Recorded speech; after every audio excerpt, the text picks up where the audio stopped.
not only does trauma carry from generation to generation, benevolence and healing and all of these wonderful positive things carry from one generation to the next. So first of all, it's not hopeless. It's not over. Welcome to Point of Relation with Thomas Hübl, a podcast that illuminates the path to collective healing at the intersection of science and mysticism. This is the Point of Relation.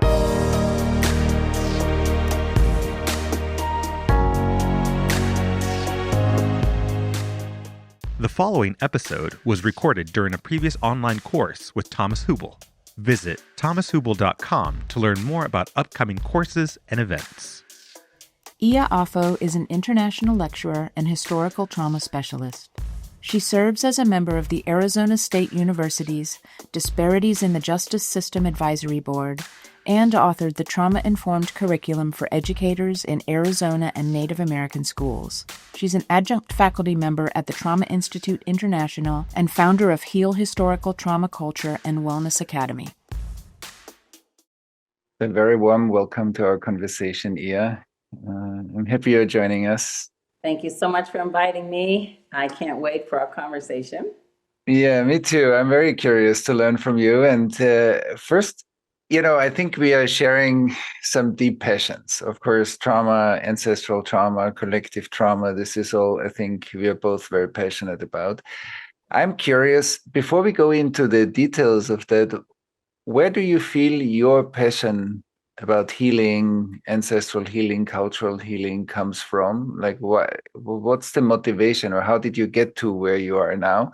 Maybe in a nutshell, to give us a little bit of a taste how you got to where you are now, and what makes that an interesting exploration to deepen all the time. Okay. Thomas, as far back as I can remember, I mean, little,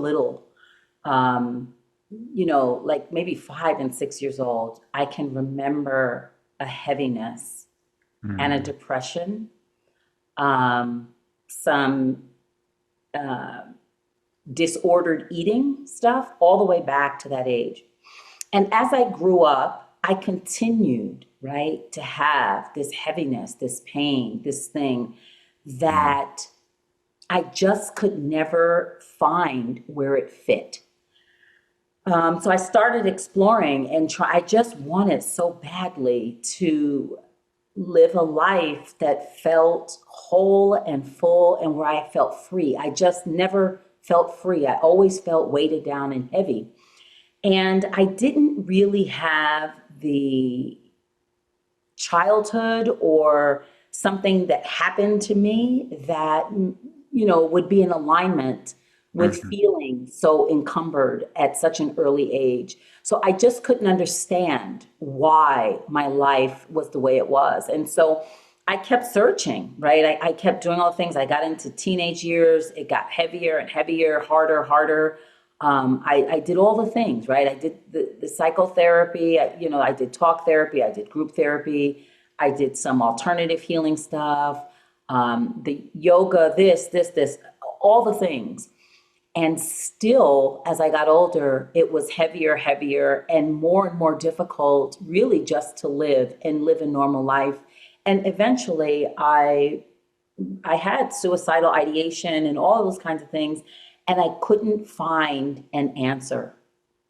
And a door opened for me to travel back to my ancestral home in Benin Republic, West Africa, what was once called Dahomey.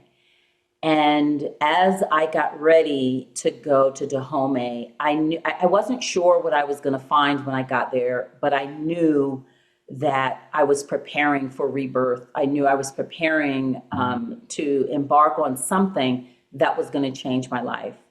And that was really the beginning of all of this for me. And so I started to travel back home and go through initiation and go through ritual and ceremony. And that started to change things for me. I started to feel lighter and more alive. And then probably maybe as much as 20 years ago, 25 years ago, I started to hear about historical trauma.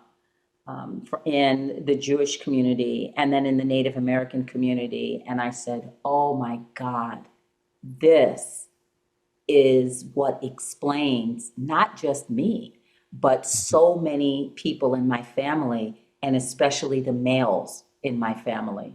And so this is why, so like this became, like my life's blood, trying to understand, intergenerational trauma, historical trauma, collective trauma, and then, healing, how do we heal this? How did our ancestors manage adversity? How were our ancestors so resilient?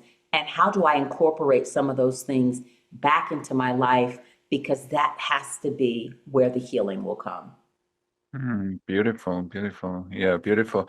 Do you want to say a little bit about, because it sounds like you had a deep call, like that brought you back to your homeland. And then you said you did ceremony and you did some work. Yes. Can you describe a little bit, when you look back now with much more knowledge and much more experience of how healing works, what do you think happened there for you in this moments when you started to deepen the healing journey in your homeland? What do you think was the mechanism that kicked off? Then you said it became lighter and lighter and lighter. And what do you think worked there? Is there any principle that you retrospectively can distill a bit from that time? One of the main things was that my maternal grandmother died before I was born. Mm-hmm. And there is some great connection between me and my maternal grandmother. So all my life, I had a longing for her, but I could always feel her close with me. If I went anywhere, people would, if they knew my grandmother, they would say, oh my gosh, you are, you're Wilhelmina's baby. That's Wilhelmina. She's so, so there was this connection, this ancestral connection, and I could hear her often talking to me. Especially for people, I come from like an Indigenous and voodoo background. And so the veil between the worlds is so thin. The veil between the physical world and the spiritual world is very thin. It is within us innately, right? It's part of my genetics that I hear spirit talking, that I'm led very much by spirit. But when you live in the physical world and you live in the Western world, it's difficult to integrate that spiritual imprint that's on your soul into day-to-day life. So I was hearing the voices, I was hearing the information, I was being led, but I was always a little bit hesitant about it. And I can remember, my grandmother pushing me and saying, this is going to change. You go. And so I traveled there. We were originally going to open a museum, and we were getting some pieces from temples and so forth and so on. But once I got there, and we started to interact with different medicine men and medicine people, they would say, like, you need this initiation, you need a cleansing, you need to receive a naming ceremony, because all of these things are so culturally and spiritually important to us. And so that's really how that's really what opened the door. It really was ancestors pushing for me to get there, to get the help that I need. And once I got there, it was like, I was being carried. And now you go here, and then suddenly I'd go here, and then there would be, some ritual, some ceremony for me. And then I met an elder one day that was 110 years old. And he said, Thomas, he says to me, oh my goodness. He says to me, I've been waiting for you. I've been waiting all of these years for you to come. He blesses me. They do ritual. He puts beads on me. A week later, he's dead. And they said, he had been waiting for you to come. You came. And it was time for him to join the ancestors he left. So this was, so this was really, this was the beginning. That's how it got started, and that was the beginning of it. Yeah. Wow, it's amazing. It sounds to me also like you plugged back into your spiritual stream, and that was something that was missing before. But once you plugged into the power outlet that led you afterwards, like all your energy started to change. Wow, that's very powerful. Yes, yes, yes. Mhm. And that's what I think sometimes people don't quite understand when we talk about initiation or we talk about going through certain ritual rites and ceremony. It's that process of, like you say, turning, plugging in and turning that energy back on. It's aligning all of the things spiritually. It's removing obstacles and blockages so that you're able to live your destiny, so you're able to fulfill your destiny. And our, in the West, we separate religion and we make religion something separate from culture. But in traditional African culture, right, religion and culture are one and of the same. And so if when you're removed from that culture, you're removed from all your birthrights, all of those sacred rituals, sacred ceremonies, sacred things that are preparing you for every stage in life and helping you to be resilient and helping you to overcome all the things that you need to overcome in order to reach who you were meant to be in this lifetime. You miss out on all those things. So you're always living in that state of dis-ease. And it takes going through some of that to then start to have an expression of wellness. Mm. That's beautiful. You said a powerful sentence, like you said, many powerful things. One sentence, when you're removed from the culture, you're removed from your birthrights. Yes. That's a beautiful sentence. And also what you said, I think it's so important to see that there can't be any separation between culture and spirit. It's an artificial separation, but we all need to be nourished by that flow. And it seems like even your ancestors calling you back to Africa was a way to synchronize your body, which is also planet. I believe our body is planet. It's just like the puzzle piece fell into the right place in the puzzle, and suddenly everything makes sense. Yes. Yeah, Yeah. absolutely. Absolutely. Mm.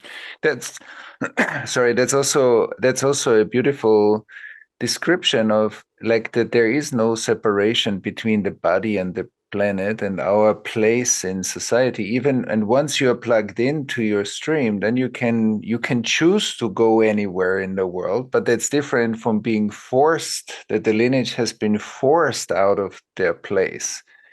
And I Yeah. think there's a lot of historical trauma about forcing, not choosing to move. Because if spirit wants you to move all around the world and teach all around the world, that's fantastic. But it is not this. So that's a very different process than being forced and being unplugged in a way from that spiritual birthright. And it's beautiful how you described that. So thank you.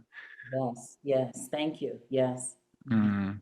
So as you now you said it's 20, 25 years later, and you have a lot of experience. You did a lot of work with people with healing. And do you want to describe a little bit your current understanding of his that's got jump started there, but refined most probably over the years, about what's important when we direct our attention to intergenerational and historic trauma healing?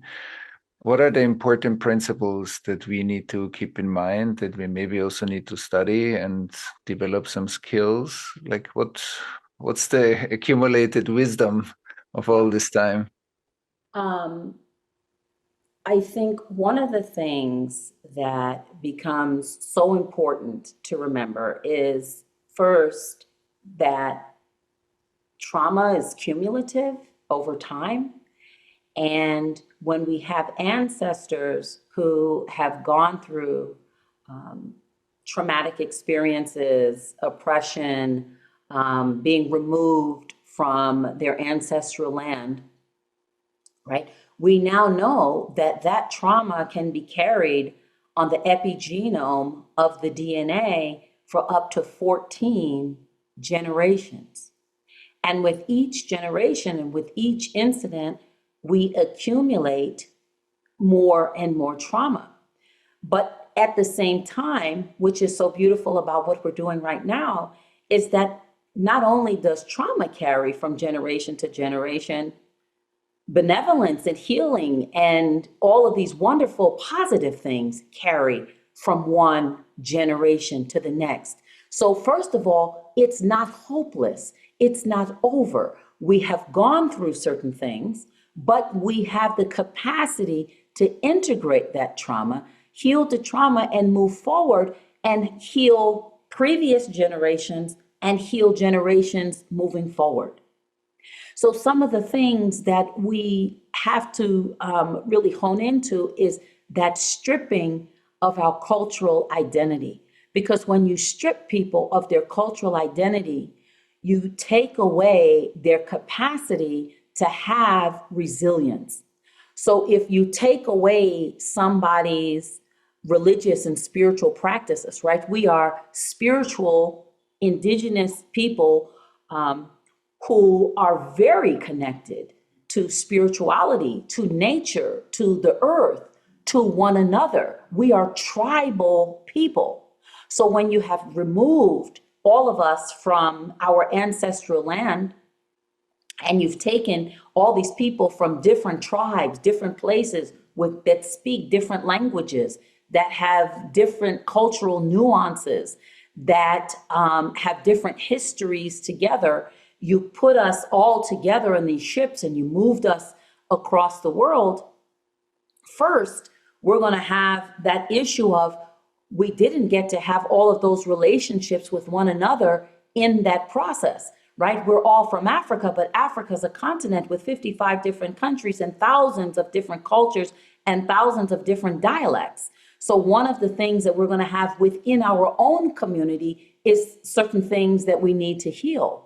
But then we have to think about all of the ways that there was this divide and conquer. You had to go through divide and conquer in order for Europeans to come into Africa and successfully exploit the land and successfully take away the people. You had to have divide and conquer. So we've had several generations of divide and conquer within us, within our communities. When you brought colonization and you stripped the cultural identity, you took away a lot of the integral relationships, right? There's a very special intentional relationship between the elder and the child, between the people that are living on earth and the people who have crossed over into being ancestors. And those links have been broken. And those are some extremely important links for us to have, right? In most of our traditions, in most of our culture, no one is ever dead and gone, right? Our ancestors are always with us. I am my ancestor. When somebody looks at me and says, oh, you're Wilhelmina's daughter, it's because they see the Wilhelmina in me. If I have her nose on my face, that's a way of reincarnation. That's a physical reincarnation of that particular ancestor. If I have her mannerisms, her way of speaking, her creativity, all of those things, that is reincarnation. So that keeps me eternally connected to those who have come before me. And if we break those relationships or we don't continue to nurture those relationships, I'm going to have an expression of dis-ease. I'm not going to have an expression of wellness, because in honoring the ancestor, I'm also honoring myself. So some of the healing, in some of the healing process, we have to relearn how to even behave and be African, right? Or behave and be indigenous, behave and live in a way that our ancestors lived. We have to revisit some of that. I'm always, we have all of these healing modalities that people are seeking out, right? We have ayahuasca and, all of the psychedelics and all of these things that people are seeking out. People are going to Peru to do a lot of work in that way. But one of the things I think that we don't realize is that we can utilize all of these indigenous healing systems, but we must integrate the healing after we utilize indigenous healing interventions. And then we must have lifestyle changes that support the new neurological regulation that we're starting to have once we go through these indigenous processes. And I think that's one of the spaces that we miss the boat. We can't take indigenous medicine and plug it into Western mindset, or take indigenous medicine and plug it into Western medicine and think that we're going to experience healing. We have to recall some of the ways in which we relate to one another and the ways in which we relate to nature, to spirit, to the universe, to our planet. So I think those are some of the really important things that we have to consider. How do we connect people again to ritual and ceremony? There was reason that we have ritual at very specific times, right? We have pre-birth rituals that we do in our tradition. We have birth rites that we do. We have naming ritual. We have ritual that happens when somebody's becoming an ancestor. When I was becoming a grandmother, I had to go back home to have my grandmother rites, because you need to be spiritually prepared and spiritually in alignment in order to transcend each of these different phases of life. And that's the healing. That's part of the healing. Well, beautiful. I will come back to the grandmother in a second. This is great, because we're also talking here in this course about eldership and how to own a place of becoming an elder and what that means. I will come back to that in a minute. Yes. What I love, I love so many things you're saying. It feels so healthy to me, some of the things you just shared with us. And I love the part like that. Sometimes we imagine healing as, okay, I do some healing, I pretty much stay the same and I heal the thing that disturbs me, versus healing is a process that changes the one that is healing. And so it has to come with a change of how we live, because when we heal something or when we do ancestral healing, we are becoming someone. And that someone is different from the someone that feels disease. And I think that's very important, because we have often this fixed, I stay the same, but just my body, that the problems disappear, versus my life needs to change. That's right. And then when I listen to you, I get such a strong feeling, which I love so much, is like that healing is not, first of all, it's not a merely individual process. We are so hypnotized by individuals as separate particles, mechanistically seen, then healing is always like a fabric of an ecosystemic process. The fabric of life is changing. And the fabric of life is very important for the healing of what we call individuals. And you spoke beautifully to that.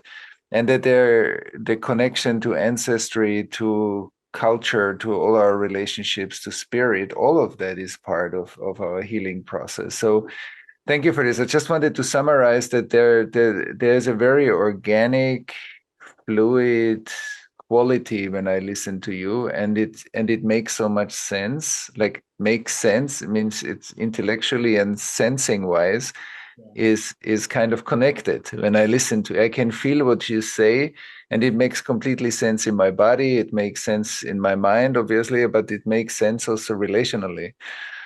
And I think this, when I listen to you, you gave us an invitation to also expand our view of health, and include a much wider frame around us as part of our own health, like the ecosystem we create. Yes. And then you said something beautiful. And I very much agree with this, that when we use indigenous medicine, we cannot plug it in, like stay in the same circumstances and try to heal ourselves with that. We need to, something needs to change and shift. And I think that's very important. And maybe you can speak a little bit about that, how in your work, when you see also a lot of the people you work with that are part of a cultural context that they didn't choose, they were forced to adapt to. Like, how do you see healing for people of African descent or other descent, like that were forced to be in a different cultural context, given all you said before? Like, what's the healing process that is possible and how does it work? So do many people need to go back to Africa like you did and heal themselves and then choose maybe to move again? Or how can we think about that? You know, I think it's very tricky and for sure individual. I deeply believe that you can go to many cultures and learn healing, from many different cultures, right? I've traveled a lot. So I lived for a while in India and I pick up things from India and that helps me to evolve, who I am as a human being. I lived in China and in Buddhist communities and Taoist communities, and I take pieces from that. I spent time in Mhm. Burma and I take pieces from that. But I am an African woman. I am an animist. And I'm wired that way, right? We even all the way down to our DNA, right? We know that people that come from collectivist communities are wired in a certain way, have certain type of cells, has a certain type of DNA. And so I can pick up all of these beautiful ways from other cultures, but I also have my own genetics and I have my spiritual DNA and I have my physical DNA. And that aligns with being an animist, being a collectivist, being tribal, being African. So I think it's super important that even if somebody can't necessarily go back to Africa and be on the soil of Africa, because that obviously isn't attainable for everybody, but understand and remember our traditional and cultural ways of being. And you can find expressions of wellness from that, right? The way we think, the way we behave, we are people that say the we is bigger than the I.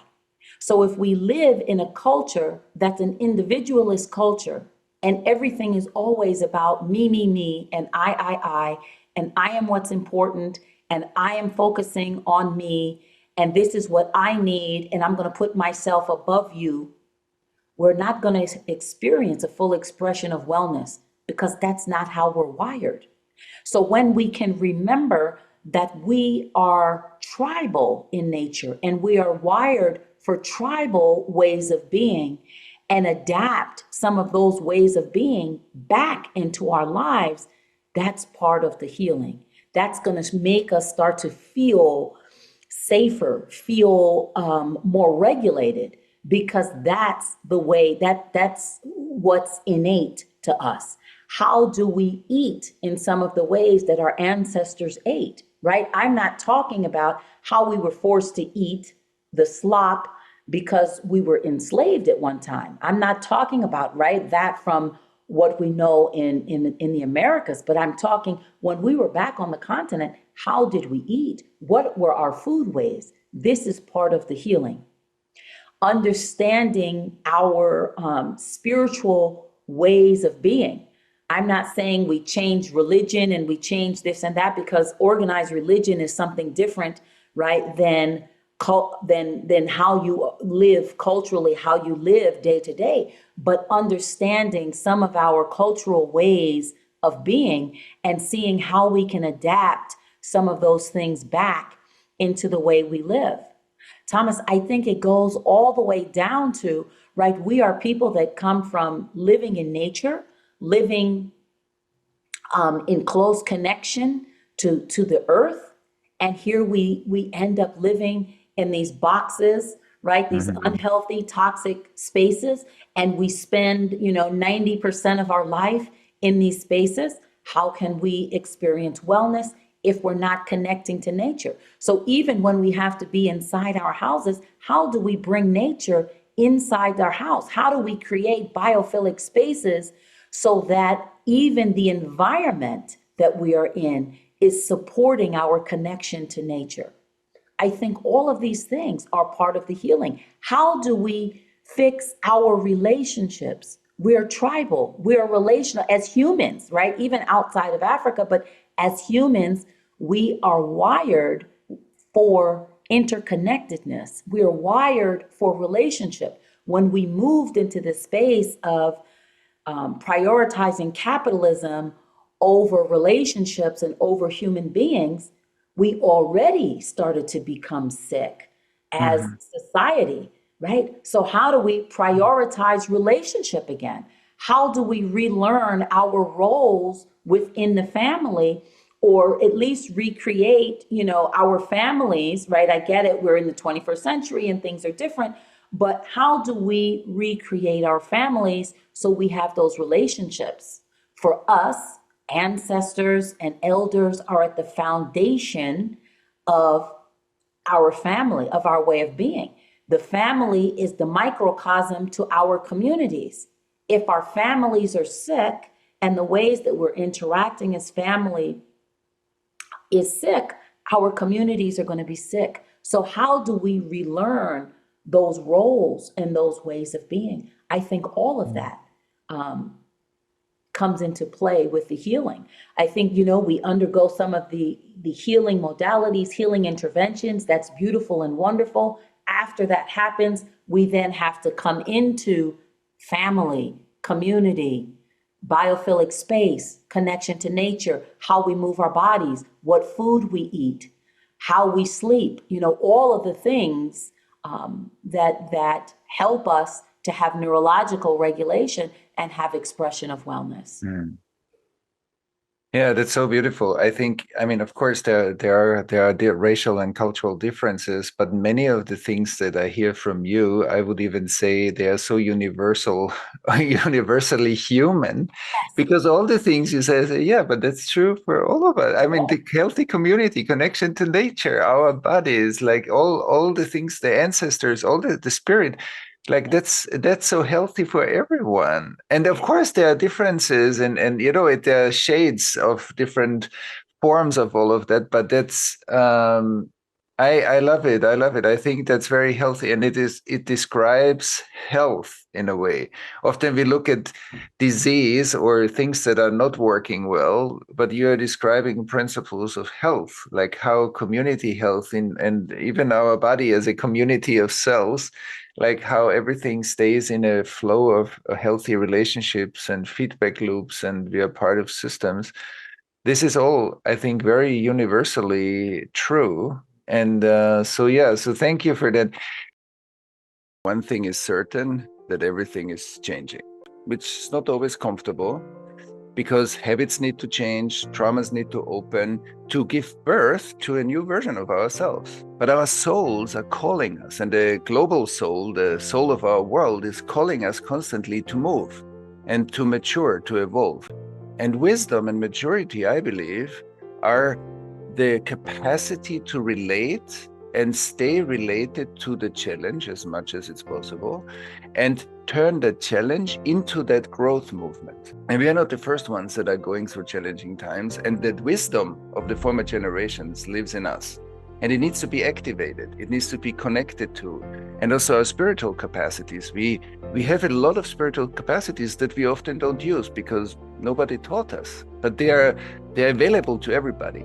And that's why I believe practicing in a community is powerful. We are creating over 5 months a collective ritual of healing and growth and transformation. So our 5-month course is composed out of many, many elements. Of course, there are teaching elements, there are practices in the main course sessions that we go through. There are, of course, mentor sessions, there are bonus materials, there are live process sessions. Many people are in this transition phase. We are going from something to something new and we don't know exactly what that is.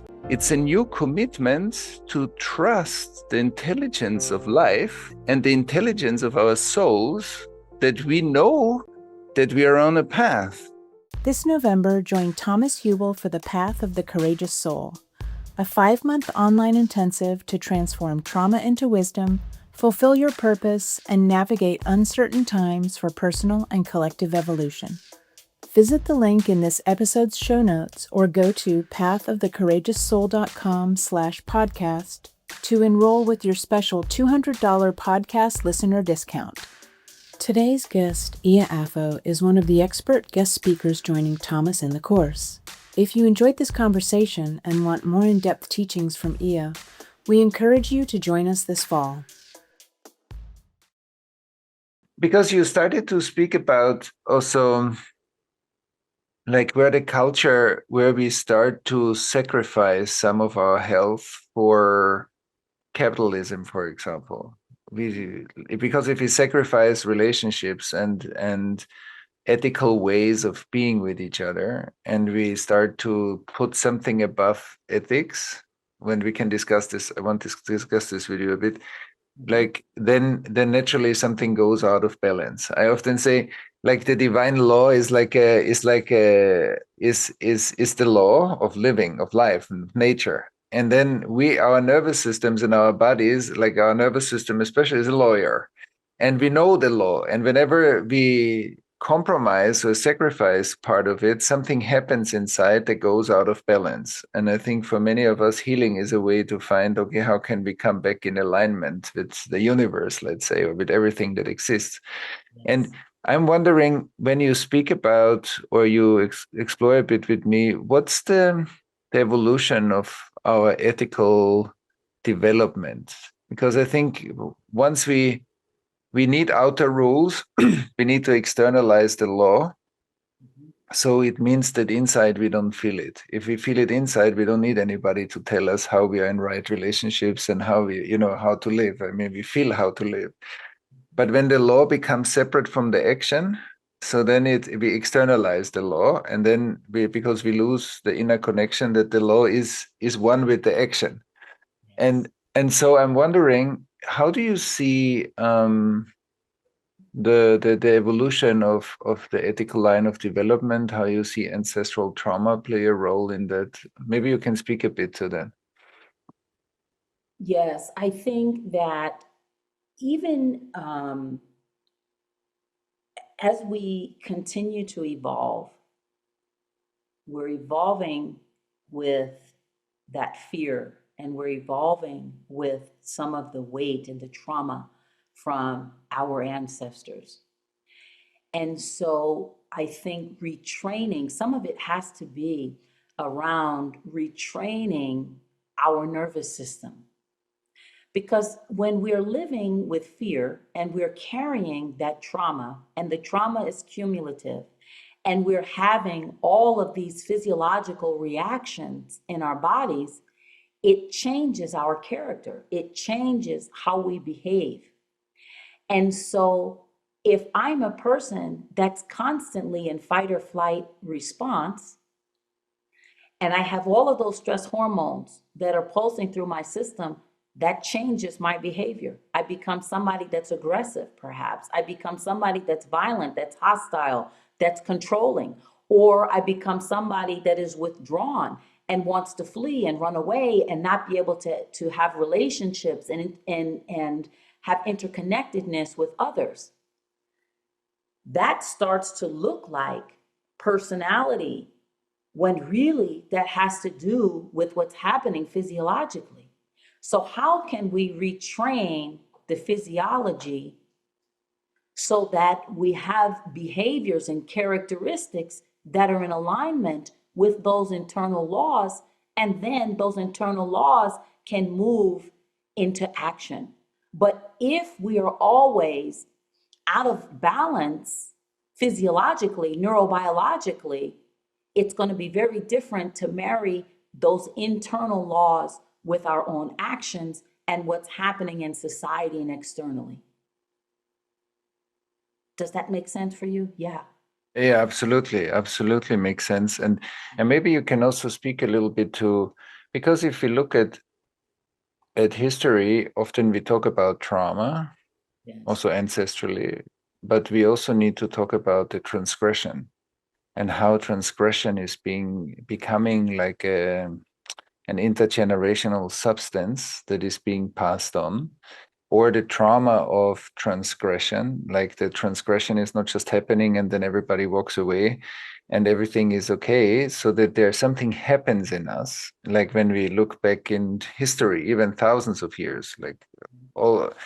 And I'm wondering how do you see trauma, and also the trauma, what I call the shadow trauma of transgression, that something happens when we transgress in any way in life, or hurt somebody, or do something that is not in alignment with the living system, so we create side effects.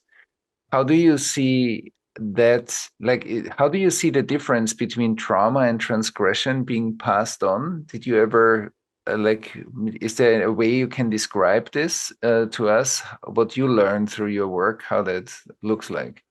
Well, I can tell you, there's a study that's very fascinating that shows in parts of the South of the United States where there was a lot of lynching previously, where there were a lot of people that were lynched.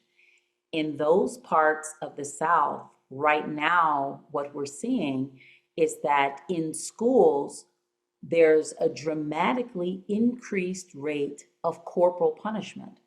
So surely, Black and brown children receiving the brunt of it, but all children having dramatically increased amounts of abuse in terms of punishment happening to them in schools. So you bring up a very good point, a very valid point, because there's trauma on both sides. There's trauma when you have been the person that has been transgressing. As time goes on, that shows up in the same way as the trauma of the people who have been abused in the past. So it's equal, it's the same. There's the same dysregulation that's happening in the body. There's the same dysregulation that's happening neurobiologically. And so the behaviors are going to be the same. We're going to see the same thing. We're going to see in those communities aggression. We're going to see hostility, controlling, or withdrawn, inability to have interconnectedness. So we see the same on Mm, both sides. beautiful, beautiful. Yeah, that's also how it appears to me, and what I have seen throughout this time that I did this work, also 25 years approximately. And I'm happy to hear this from you, that it seems to be similar in your experience, because Yes. I really think it affects all of us, and then we create ecosystems together that cannot be healthy. And then we say, yeah, but we could do it better. And I would argue, I say, no, I think we should first accept that we cannot do it better. We cannot live more healthily. We cannot live more sustainably. And once in this current state, and then once we are aware of our state, then we can change. But we can change by trying to escape what actually is written in us. And I think that's very important. Yeah, please go. It seems like. Yeah. Yeah. No, I get excited because I just had this conversation last night. That's why it's so funny. But we want to keep looking for the other things. Oh no, we don't want to deal with that piece, right? Yeah, That's uncomfortable. That would require self-reflection. That would exactly. require taking accountability for something. So we don't want to do that piece. We want to keep searching for something to replace that, when in fact we have to look at that piece, right? It's the same thing for me as the trauma informed movement, right? We started talking about trauma back in the 90s. We had the studies, we had all of the things that shows what happens in trauma. How is it that we're just now having this trauma informed movement? Well, we're just really having that movement because in order to be real about trauma, you can't say, oh, that's for them over there. That just happens to those people. No, that's There is no socioeconomic, there is no race, there is no culture, there is no one thing, right? That's across the board. So in order for this to happen, we've got to be able to be self-reflective. We've got to be able to take accountability. And part of that even goes back again, and some of the pieces that I always love to drive home is how much our physiology, how much our neurobiology plays a role in it. If I am not a person of color, right? If I am a white person and we have people talking about Black Lives Matter and, oh, everything you've been doing has been terrible and wrong for all of these generations, and we're going to change all of that and we're going to overthrow that. If I'm a person that this is how we have lived for all of these generations and suddenly everybody's throwing it on its ear, what's going to happen? I'm going to have a trauma response. I'm going to feel unsafe. My neurobiology is going to react to that. I'm going to become hostile. I'm going to try to hold on to the way things are. I can't even access the part of the brain that I need in order to be self-reflective, to make good decisions, to have empathy, all of those things. That part of the brain is shut off. I'm down in the most primitive part of the brainstem, because I'm in a fight or flight response, right? So some of it is even how do we address some of those things so that everybody can feel a level of safety, because we have to get people to really be able to hear, to feel safe enough so they can access the cortex of the brain, which is required in order to learn something, in order to listen, to have empathy, to be self-reflective. And then we can start moving forward and making those changes. How do we create safety so that everybody can have a level of safety so we can come out of that fight or flight response and then get to the real healing, get to the real collective healing? Because healing doesn't happen in a therapist's office, right? Healing happens in community. Healing is a communal experience. Very much so. Yeah. And I think you also described some of the movements, the political movements that are happening right now, exactly the response of many, many people feeling threatened and then pushing back, instead of us more skillfully facilitate the process of how more content, trauma content, can emerge in society, and we have a way to digest that, integrate it, and like that we create the conditions for a real change. Exactly. Instead of this pendulum always going back and forth, like there is a different path, but that needs exactly that skill that you described. Yeah, that's beautiful. Thank you. Thank you. Yeah, I love that. It feels very good to listen to you. I'm so happy that we are having this conversation. I have two more questions. One is, if you look now into ancestral healing, so let's say trauma or transgression lives in our ancestry somehow, and is cumulative, as you said. Like, what can we do? What methods, skills, practices really work for us to create some change, movement, new possibilities? So maybe we start here, and then I have another question about the elderhood in society. Okay. There's something screaming in my brain to make sure that I say it. So I'm going to start there to answer you. In 2017, what I consider my second father passed away. And we knew he was a medicine man in Africa. And we knew that he was sick. We knew that he was dying. He was on his way to the United States so that he could die with me. And he ended up dying on the tarmac in Amsterdam. And I got a text that said he was gone. The grief that I felt in that moment was so powerful and so overwhelming. In our tradition, when somebody joins the ancestors, it's important that we grieve.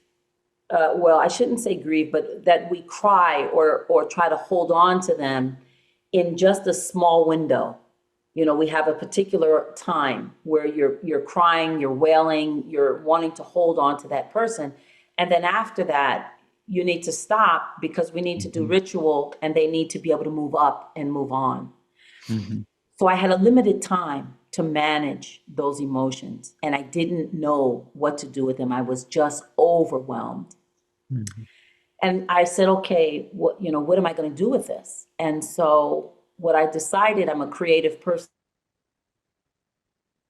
What I decided was you're going to sit and make 41 dolls and you're going to pour all of your emotion into these dolls.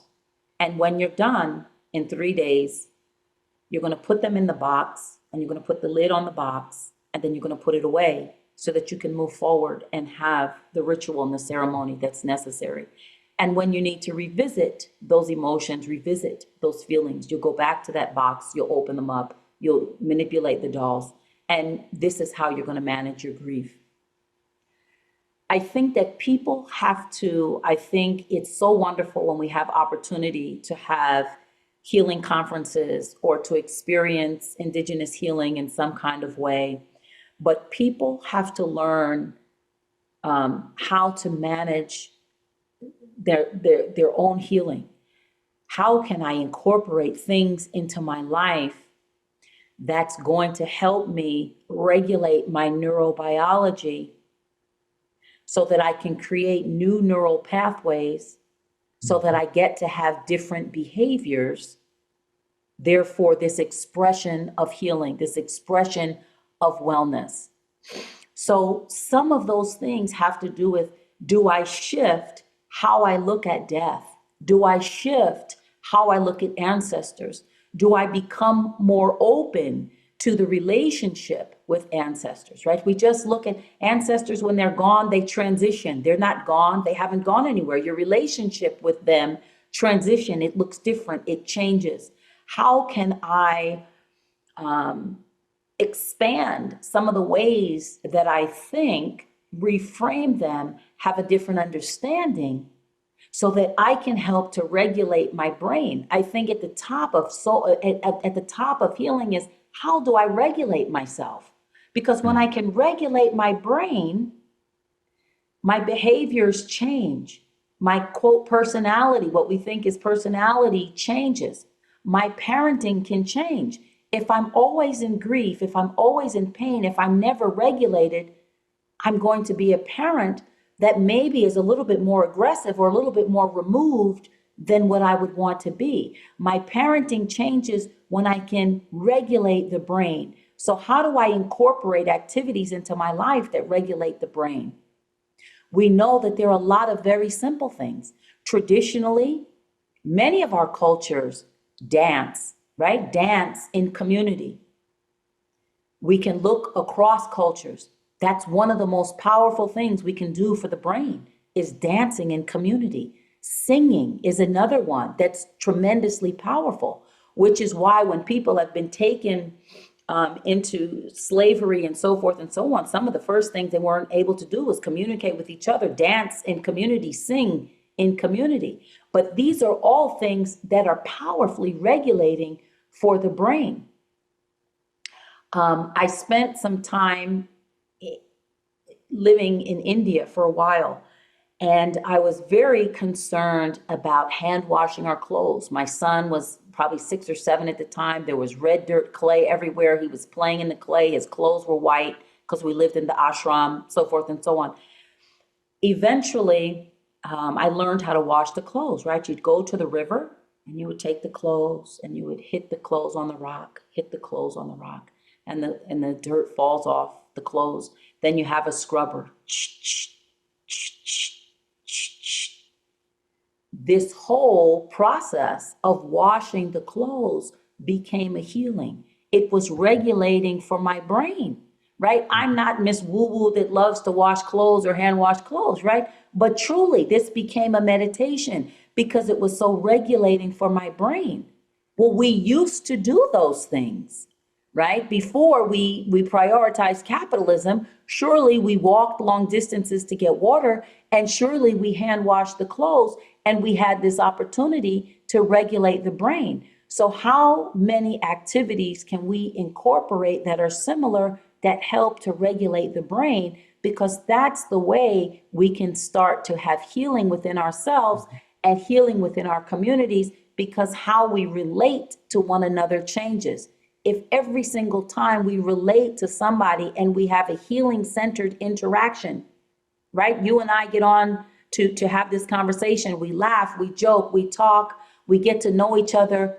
We're creating safety. Suddenly we can have this conversation and I feel free. I feel safe. I feel like we love each other. I feel like we're in relationship. This is healing in itself, is us having a healing centered conversation. So the more our brain is regulated, the more we change the generations moving forward, and the more we change our relationships within the community. And then we get people to a place of feeling safe, and then we can have some of those conversations and perhaps have some societal changes. Wow, so beautiful. So beautiful. Yes, yes, yes, yes, yes. Yes, I know yes, I'm yes, yes. taking a long time and I apologize. I'm sorry. No, it's lovely. I want to talk. I want to learn from you, and I want you to be, come into our community and bring your wisdom. It's so beautiful. And I completely agree with everything that you just said. It's so beautiful. Also, like the washing the clothes, how we combine kind of contemplative, repetitive practices with the body. You need your body for this, and how you spoke about the regulation, and how all of us can look what is equivalent to that if we don't wash our clothes by hand. But like this is just an example. But yes, yes, yes, it's beautiful. And I want to ask you, you spoke about before becoming a grandmother, and also in the tradition that you come from. I'm wondering, how do you, and everything you learned about the wisdom tradition you are coming from, or you accumulated through your life, how do we take the place of an elder in the society? What does that mean for you? What kind of initiations do we need for that? And how are you going through this process? And how are people going in your tradition through the process? And what's the difference between becoming older and becoming an elder? And what's the difference between respecting the ones that come before us and becoming an elder?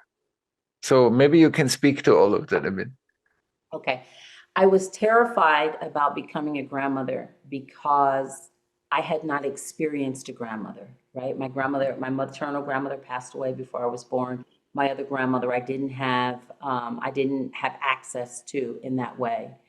So knowing and understanding that elders, and often female elders, are the backbone and the foundation for our families, I was very fearful, right? I can cook, I love babies, I can bake, right? I can do those things, but that's not being an elder, right? That is progressing in age and, having good time and good skills.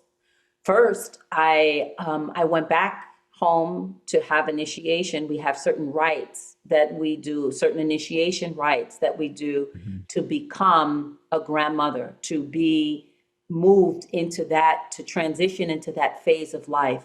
So there's things to spiritually prepare the body, spiritually prepare the mind, spiritually prepare my actions in order to take on that responsibility. One of the big things about becoming an elder is that there are boundaries with our behaviors, right? It's not acceptable for me as the elder, as the grandmother, to have out of control behaviors in any ways that behaviors can be out of control, right? To be dysregulated and to be a grandmother is setting in motion something that we're trying to heal. So how do I control my behaviors? How do I stay regulated? How do I set example and hold space for the family? I have to have more bandwidth, is the way I like to say it, right? If I'm always under stress, if I'm not taking care of myself spiritually, if I'm not taking care of myself physically and psychologically, I don't have the bandwidth to serve the rest of the family, because family members, the children, my daughter-in-laws, my sons, people have to come to me and be able to have advice from me, to be able to depend on me, to be able to have safety with me. One of the most important things is the relationship between the elder and the youth, because we are the foundation of the family, but the youth is the future of the family. So it's important that relationship between the elder and the youth, right? My granddaughters are jovial, they're full of energy, right? They're feeding me in that way, and I'm feeding them in wisdom. So there's always this important reciprocity that's happening between the child and the elder. Now, if we look and step just away for a minute from talking culturally and spiritually, and we look at in terms of science and physiology, what we know is the more rich a child's relational network is in the first 5 years of life, the more resilience they have later on in life in the face of adversity.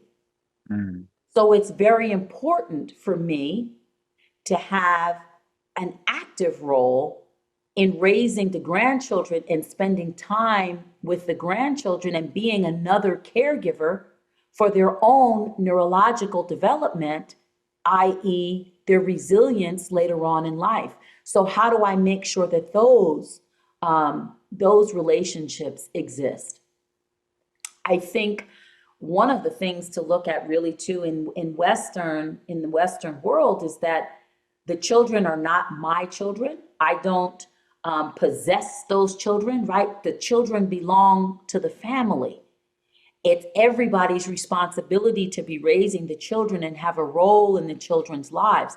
So how can I facilitate that happening without possessing the child, without interfering in the relationship with the parents, and yet still play this important role, right? So there's just a lot of balance.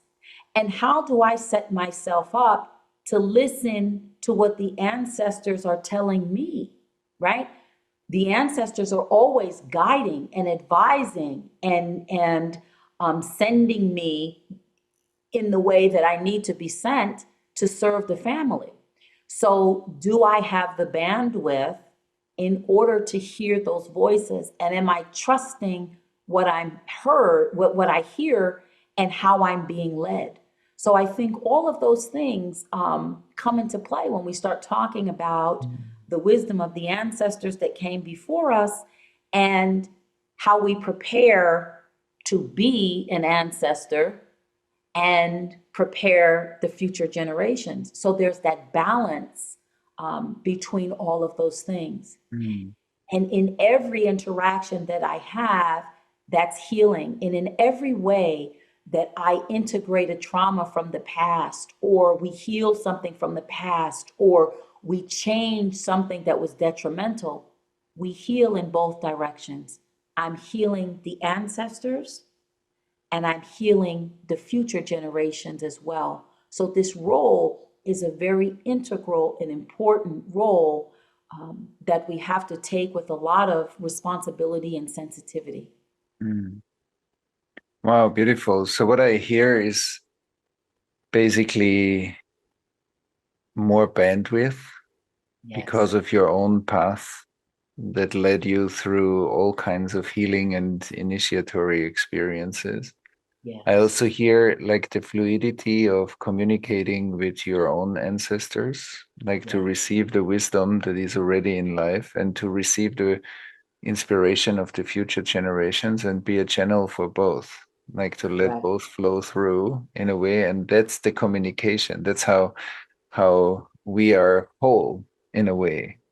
And so that's really beautiful. So I also hear that the difference between getting older and becoming an elder is also that we really work through the challenges of our life to be able to have that bigger bandwidth, because that that doesn't just come with age, that comes with the willingness to look at the things that are also more challenging, that expand our capacity to hold space for the family.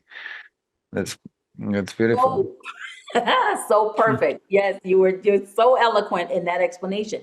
Yes, Mhm. Absolutely, absolutely, Mhm. absolutely, because becoming an elder is about having wisdom, right? It's Mhm. not just, you gain knowledge over time, but are you wise? Are you regulated? Can you speak in a way that people can hear you?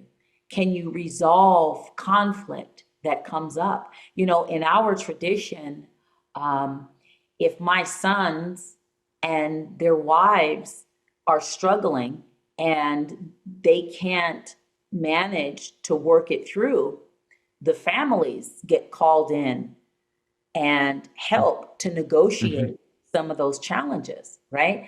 So I always have a rule, and I laugh now, but I always tell my sons, listen, I'm never agreeing with you in front of my daughter-in-laws, right? My daughter-in-laws have to feel safe. They have to have relationship with me. That relationship is integral.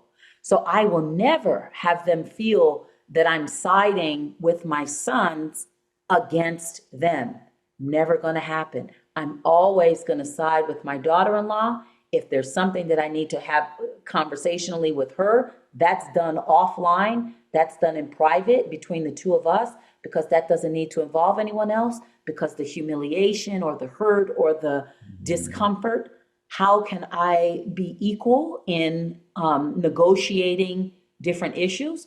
How do I advocate for my daughter-in-law if my son is having some type of issue? How do I advocate for my daughter-in-law? All of this comes along with being the elder in the family, with being a matriarch, being an elder, being a grandmother. All of those roles are important. Yeah. Yeah, that's beautiful. It also, you describe beautifully what it means to be able to be less identified with the personality or with our trauma, our past, and be more in a fluid, spacious consciousness that can perform this function that you just said. Because it's so easy to take sides, but to be space and not be disconnected, but to be space that can embrace a wider context. That's already a lot of wisdom, and wisdom is this spaciousness. So this is beautiful. Yeah.